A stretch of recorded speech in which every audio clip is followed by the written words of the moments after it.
là, il y a un risque qu'il faut bien prendre en compte. Donc, on a eu le funding, on a aussi le spending. Et le spending, c'est quelque chose qui est très intéressant, qui est très bizarre, qui est, on peut même dire, un peu innovatif. Pourquoi?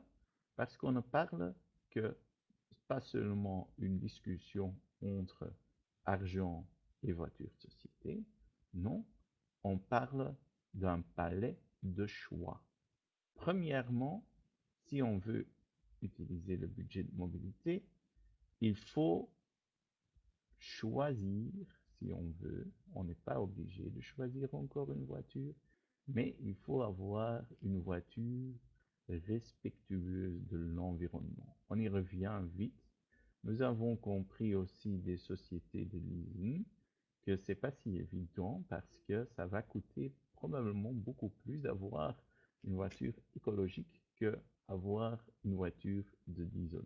En plus, c'est pas parce que la voiture est officiellement écologique qu'il est mieux pour l'environnement, mais on y revient plus tard.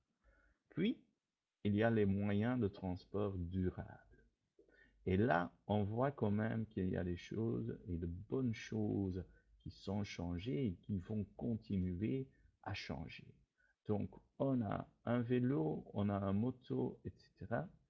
Et on y revient plus dans les détails. On a quand même là une révolution copernicienne dans le cadre de cette discussion. Donc, pourquoi c'est si important?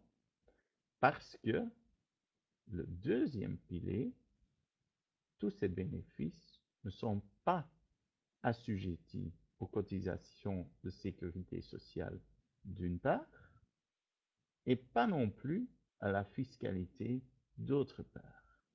Vous voyez là, taxi. Mais on va encore revenir sur des autres aspects pour ces gens qui sont maintenant en train d'écouter, qui aiment voyager ou faire des city trips. Et puis, on a le pilier 3, et ça, c'est les indemnités en espèces. Vous avez entendu Vincent, vous avez entendu que ce système cash flow